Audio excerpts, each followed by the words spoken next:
फ़ारसी की पहली किताब, इसके अंदर फ़ारसी ज़बान को पढ़ाया जाएगा और इसमें कवाइद को ज़िक्र नहीं किया जाता, बल्कि कवाइद किस किताब में आप पढ़ेंगे? तहसीरुल मुब्तदी में। उन कवाइद की रोशनी में हमें जो इसके अंदर इबारतें आई हैं फ़ारसी ज़बान में, उनको समझना है। वो इबारतें मुज़ाफ़िले की हों या मुरक्कब तौसीफ़ी की हों या मुकम्मल जुमला हो, मुकम्मल कोई हिकायत हो, उन सबको समझना है। लेकिन उससे पहले कुछ इस्तिलाहात समझना ज़रूरी होता है, जैसा कि यहाँ ज़िक्र की गई है। तो सबसे पहले तो हम ये समझेंगे कि जब हम कोई बात बोलते हैं या लिखते हैं, वो कहाँ से शुरू होती है, उसको क्या कहते हैं। तो सबसे पहले लफ्ज़ होता है। अब लफ्ज़ की दो किस्में निकलती हैं, या तो लफ्ज़ वो कुछ माना रखेगा या माना नहीं रखेगा।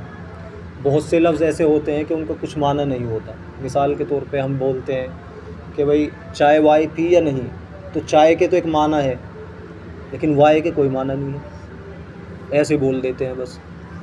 इसी तरह ज़ैद के माना है, लेकिन अगर हम इसका उल्टा बोलें दैज़, इसके कोई माना नहीं है। तो जो माना नहीं रखता उसको तो छोड़ दें, जो लफ्ज़ माना रखता है उसके कुछ न कुछ माना है। उसकी कितनी किस्में हैं? लफ्ज़ मानादार की कितनी किस्में हैं बताओ? लफ्ज़ मानादार की दो किस्में हैं, या तो वो मुफ़रद होगा या, बोलो ज़ोर से, या मुरक्कब होगा। मुफ़रद किसे कहेंगे? अगर वो लफ्ज़ अकेला हो, लफ्ज़ हरफ़ों से मिलकर बनेगा। अगर वो लफ्ज़ अकेला हो तो उसको क्या कहेंगे? मुफ़रद कहेंगे। जैसे ज़ैद, ये लफ्ज़ अकेला है तो ये क्या कहलाएगा? मुफ़रद कहलाएगा। दूसरी किस्म क्या है? मुरक्कब। अगर दो कलीमों या ज़्यादा से मिलकर बना हो तो फिर क्या कहलाएगा? मुरक्कब कहलाएगा, क्योंकि उसमें अल्फाज को मिला दिया जाता है, कलीमों को मिला दिया जाता है। और मुरक्कब मिले जुले हरफों को कहते हैं, जैसा कि आप कायदे में पढ़ चुके हैं। तो ज़ैद का ग़ुलाम, बताओ ये मुफ़रद है या मुरक्कब? ये मुरक्कब है। तो लफ्ज़ की अव्वलन कितनी किस्में हुई? दो। कौन कौन सी? ज़ोर से बताओ। मुफ़रद और मुरक्कब। ठीक है। मुफ़रद किसे कहेंगे? अकेले लफ्ज़ को। और मुरक्कब जो दो कलिमों या ज़्यादा से मिलकर बना हो। फिर मुरक्कब की कितनी किस्में हैं? दो। मुरक्कब की भी दो किस्में हैं, यानी जो मुफ़रद है उसे छोड़ दो। उसके बाद जो मुरक्कब है, मुरक्कब की फिर दो किस्में हैं, मुरक्कब मुफ़ीद, मुरक्कब गैर मुफ़ीद। मुरक्कब मुफ़ीद यानी ऐसा जुमला जो दो कलीमों या ज़्यादा से मिलकर बना हो और वो फ़ायदा दे रहा हो, उससे हमें कुछ बात समझ में आ रही हो, उसे क्या कहेंगे? मुरक्कब मुफ़ीद। जैसे ज़ैद इस्तादा अस्त, ज़ैद खड़ा है, तो इससे एक बात समझ में आ रही है उसके खड़े होने की, तो ये क्या कहलाएगा? और मुरक्कब गैर मुफ़ीद किसको कहेंगे? जो चीज़ फ़ायदा न दे। मुरक्कब गैर मुफ़ीद ऐसा जुमला जो निस्बत का फ़ायदा नहीं दे, यानी उससे कोई हुक्म मालूम ना हो रहा हो, किसी के खड़े होने का, बैठने का, चलने का, कैसा भी कोई हुक्म हमें मालूम ना हो रहा हो, बल्कि बात अधूरी हो, ये भी कह सकते हैं। अगर बात अधूरी हो तो फिर क्या है? वो मुरक्कब गैर मुफ़ीद है। जैसे ग़ुलाम ज़ैद, ज़ैद का ग़ुलाम, तो यहाँ वो ग़ुलाम कैसा है, क्या कर रहा है, कुछ बात समझ में नहीं आ रही है। तो अब तक हमने क्या बतलाया? लफ्ज़ की दो किस्में हैं, मुफ़रद और मुरक्कब। फिर मुरक्कब की कितनी किस्में हैं? कौन कौन सी? मुरक्कब मुफ़ीद और मुरक्कब गैर मुफ़ीद। फिर इसके बाद मुरक्कब गैर मुफ़ीद की अक़साम है, यानी जो जुमला हमें फ़ायदा दे रहा है निस्बत का, हुक्म का, उसे छोड़कर जो गैर मुफ़ीद है, यानी पूरी बात उससे समझ में नहीं आ रही थी, उसकी भी फिर कितनी किस्में हैं? दो किस्में हैं। या तो मुरक्कब इज़ाफ़ी होगा या मुरक्कब तौसीफ़ी होगा। मुरक्कब इज़ाफ़ी का मतलब ये है कि उसके अंदर एक कलीमे की दूसरे की तरफ इजाफ़त की गई होगी, निस्बत की गई होगी, ठीक है। मुज़ाफ़ और मुज़ाफ़ इलैह से मिलकर वो बना होगा। जैसे ग़ुलाम ज़ैद, ये क्या है? ग़ुलाम ज़ैद मुरक्कब इज़ाफ़ी है, ज़ैद का ग़ुलाम। अब जो मुज़ाफ़ और मुज़ाफ़ इलैह से मिलकर बने, तो यहाँ मुज़ाफ़ और मुज़ाफ़ इलैह को जानना भी ज़रूरी है। मुज़ाफ़ वो इसम है जो किसी दूसरे इसम से लगाव रखे, और मुज़ाफ़ इलैह वो है कि उससे किसी इसम का लगाव हो। जैसे ग़ुलाम ज़ैद में ग़ुलाम मुज़ाफ़ है और ज़ैद मुज़ाफ़ इलैह। अब देखो, मुरक्कब गैर मुफ़ीद की कितनी किस्में बताई थी? मुरक्कब इज़ाफ़ी, मुरक्कब तौसीफ़ी। मुरक्कब इज़ाफ़ी में क्या होता है? जो मुज़ाफ़ और मुज़ाफ़ इलैह से मिलकर बने, यानी दो ऐसे इसमों से मिलकर बने, इसम कहते हैं नाम को, दो ऐसे नामों से मिलकर बने कि एक उसमें से दूसरे से लगाव रखता हो। तो जो लगाव रखेगा दूसरे से उसे कहेंगे मुज़ाफ़, यानी जिसकी इजाफ़त की गई है, जिसकी निस्बत की गई है, और जिसके साथ वो लगाव रखेगा उसको कहेंगे मुज़ाफ़ इलैह, यानी जिसकी तरफ निस्बत की गई है। अब जैसो ज़ैद क्या है? अलग एक लफ्ज़ है और ये मुफ़रद है, ठीक है। ग़ुलाम अलग लफ्ज़ है और ये क्या है? मुफ़रद है, अलग। ग़ुलाम को अगर अलग से देखें तो क्या है? मुफ़रद। लेकिन हमने इन दोनों को मिला दिया और इस तरह कहा ग़ुलाम ज़ैद, तो दोनों मिलकर क्या बन गए? मुरक्कब बन गए। तो लफ्ज़ से क्या बना? दो मुफ़रद थे, लफ्ज़ से मुफ़रद बने थे, ठीक है। फिर दो मुफ़रद मिले तो क्या बना? मुरक्कब। अब मुरक्कब देखेंगे, मुरक्कब कौन सा बना है? बताओ, ये मुफ़ीद है गैर मुफ़ीद? ग़ुलाम ज़ैद गैर मुफ़ीद।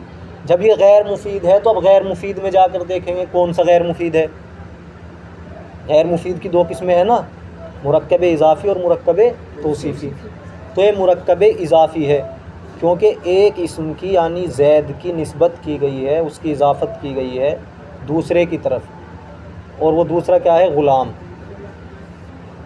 तो ग़ुलाम ज़ैद में ज़ैद क्या है? अलग से देखें तो मुफ़रद है, दोनों मुफ़रद हैं, लेकिन फिर मुरक्कब बने, और मुरक्कब में मुरक्कब गैर मुफ़ीद बने, और मुरक्कब गैर मुफ़ीद में भी मुरक्कब इज़ाफ़ी है, ठीक है। तो ग़ुलाम क्या है? मुज़ाफ़ है क्योंकि वो लगाव रख रहा है किससे? ज़ैद से। और ज़ैद क्या बनेगा? मुज़ाफ़ इलैह, क्योंकि इससे लगाव रख रहा है कौन? ग़ुलाम। अब यहाँ तंबीह के तौर पर ये बता रहे हैं, जानना चाहिए कि फ़ारसी और अरबी में मुज़ाफ़ पहले आता है और मुज़ाफ़ इलैह पीछे, और उर्दू में मुज़ाफ़ इलैह पहले आता है और मुज़ाफ़ पीछे। जैसे ज़ैद का ग़ुलाम, तो ज़ैद का ग़ुलाम हमने कहा, यहाँ पर भी कौन किससे लगाव रख रहा है? ग़ुलाम ज़ैद से लगाव रखता है क्योंकि वो ज़ैद का ग़ुलाम है, ठीक है। लेकिन पहले क्या आया? ज़ैद आया, यानी जो लगाव रखता है, जो क्या है? जो मुज़ाफ़ है वो पहले आया है यहाँ पे। जब हमने कहा उर्दू में ज़ैद का ग़ुलाम, तो कौन पहले आया है? ज़ैद। मुज़ाफ़ पहला आया है, मुज़ाफ़ इलैह? मुज़ाफ़ इलैह किसे कहते हैं? देखो, जो लगाव रखेगा उसे क्या कहेंगे? मुज़ाफ़। देखो, मुज़ाफ़ वो इसमें जो किसी दूसरे इसम से लगाव रखे, और मुज़ाफ़ इलैह वो इसमें कि उससे किसी इसम का लगाव हो। जैसे ग़ुलाम ज़ैद में ग़ुलाम मुज़ाफ़ है और ज़ैद मुज़ाफ़ इलैह, यानी ग़ुलाम लगाव रखता है किससे? ज़ैद से। ग़ुलाम ज़ैद से लगाव रखता है तो वो क्या है?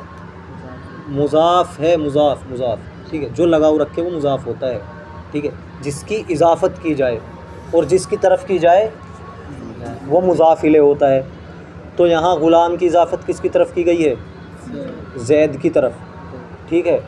तो ग़ुलाम मुज़ाफ़, ज़ैद मुज़ाफ़ इलैह, फ़ारसी में ग़ुलाम ज़ैद। अब यहाँ आप बताओ पहले कौन आया? ग़ुलाम ज़ैद में ग़ुलाम पहला आया, और वो क्या है? मुज़ाफ़ है।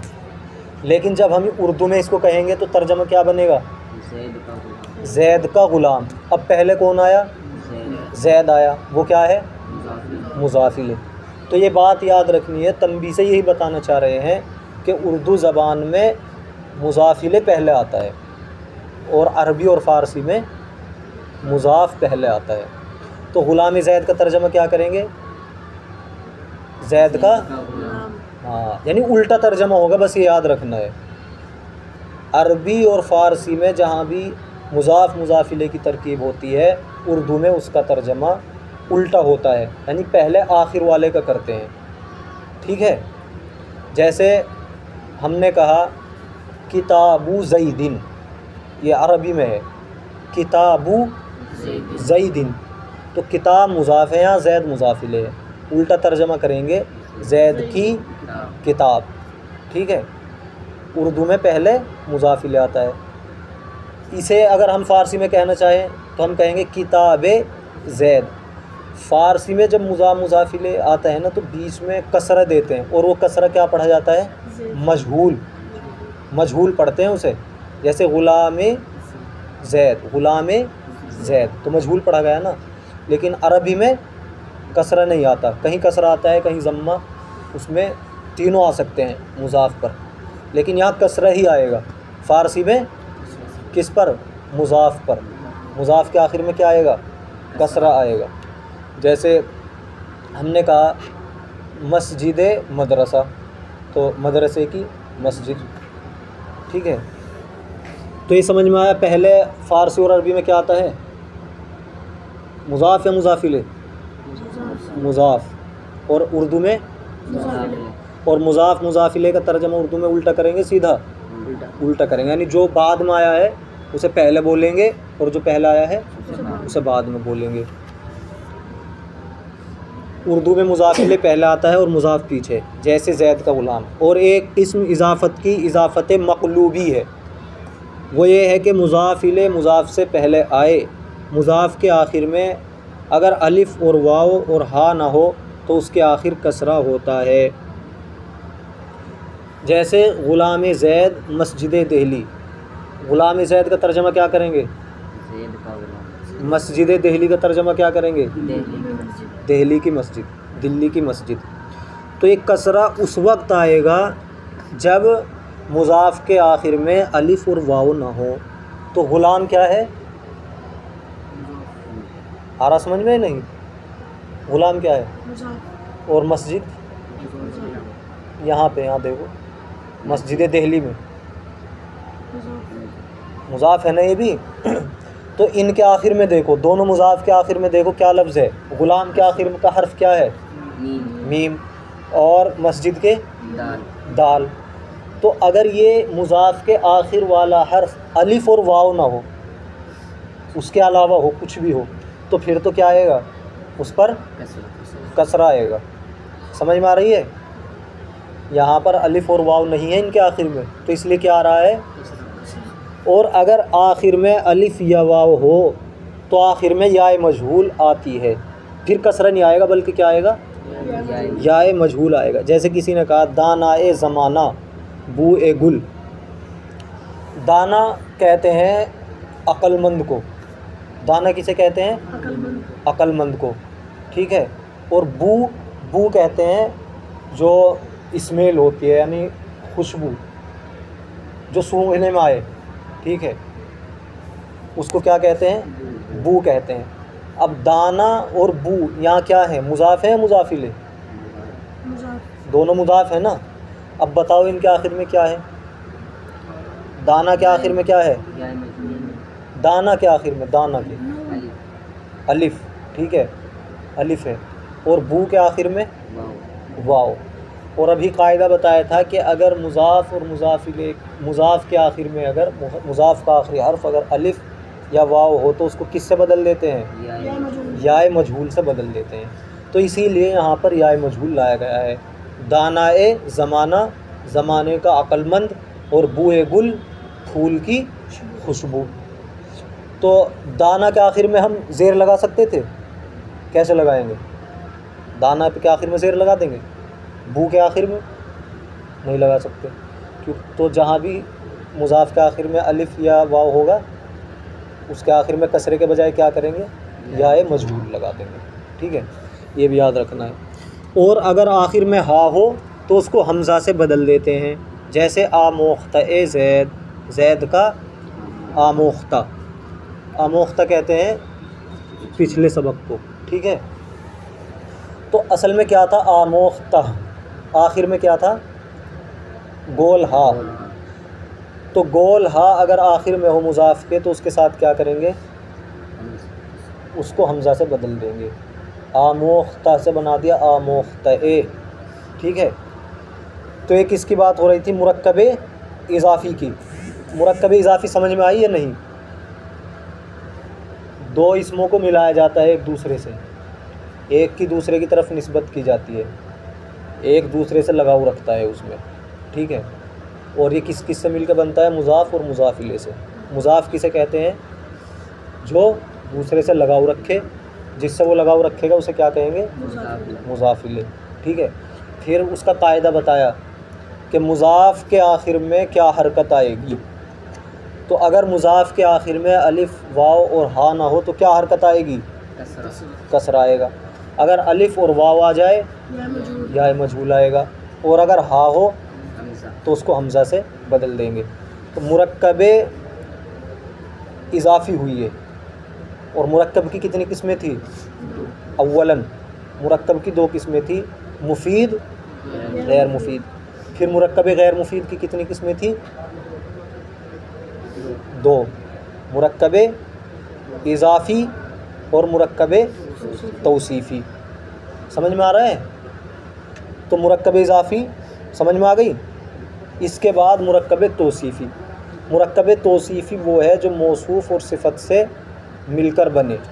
ठीक है, ये भी दो इसमों से मिलकर बनती है, जैसे मुज़ाफ़ और मुज़ाफ़ इलैह दो इसमों से मिलकर बनता है। ठीक है, सिफ़त वो है जिससे किसी इसम की बुराई या भलाई मालूम हो। देखो दो तरह के नाम होते हैं, एक तो ऐसा होता है कि किसी का ज़ाती नाम होता है, जैसे ज़ैद, अमर, बकर वगैरह। एक नाम ऐसा होता है कि वो अच्छाई या बुराई को बयान करने के लिए होता है। मिसाल के तौर पे आलिम है, इंजीनियर है, डॉक्टर है, ये सब जो नाम है ये किसी की अच्छाई को बयान करते हैं। ठीक है, तो इनको क्या कहेंगे, सिफ़त। मौसूफ़ वो है जिसकी बुराई या भलाई बयान की जाए, सिफ़त कहते हैं भलाई को।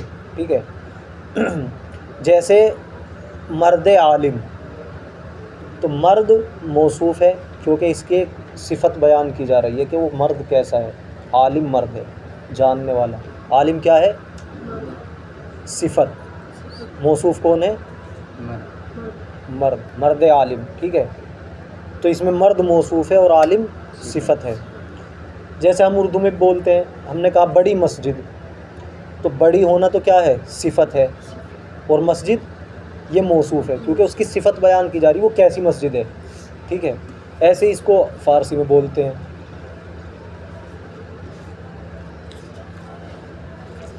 अच्छा, जिस तरह मुज़ाफ़ के आखिर का हाल ऊपर लिखा गया है, इसी तरह मौसूफ़ का हाल भी समझना चाहिए।